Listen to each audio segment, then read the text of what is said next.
What is going on? We are now talking new construction and what's the difference now, what's going on with these rates and how a lot of people are going to be putting themselves in really bad predicaments. So let's just say $400,000. You go to a new development for $400,000. This is months ago, and you sit down and you talk to a lender. And the lender's like, oh, the rates are at 2.5%. Now with this $400,000, I'm not doing PMI and insurance and all that. So 2.5%, you're looking at a mortgage payment of $1,422, okay? Now, problem what happens is you can't lock in your rate for like 6, 8, 9 months. You don't know what time or how long the build's going to be. Well, certain lenders, right, were saying, look, for a half point, I can lock you in. So follow me here. You go to a new development. Rates at that point are 2.5, okay?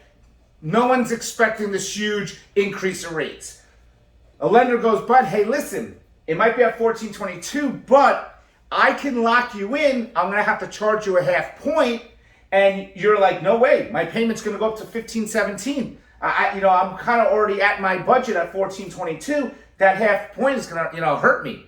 Well, you don't do that. And look what happens. It's at 5 by the time it's built and you get locked in because they jumped. And now you're at 19.32, right?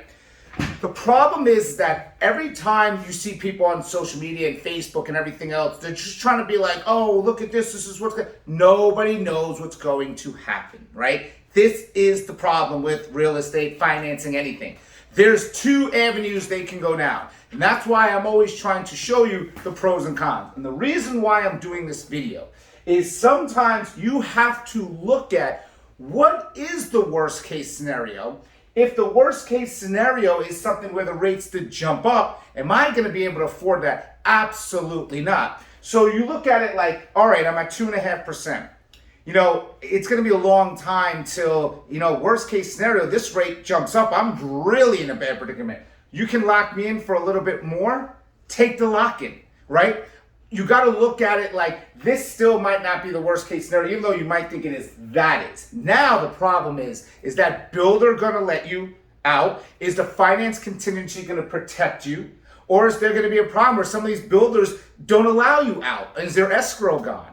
So when you go to a new construction development, from now on, ever again, always remember that if you're building something out, ways out, you have to look at it and say, if, God forbid, this happens, am I going to put myself in a bad predicament? And is there a way to protect myself, even if I have to pay a little bit more? This is a perfect example of what happens when you look at one rate, don't lock it in, and then reality hits, and there's a drastic difference. So new construction sometimes isn't always the best way unless you protect yourself. If there's any questions you have, anything you want me to teach you, educate you, please do. And remember, the next video is going to be all about closing costs and why you should never be afraid to ask, especially with things to come. So I'm Karen. Talk to you guys soon.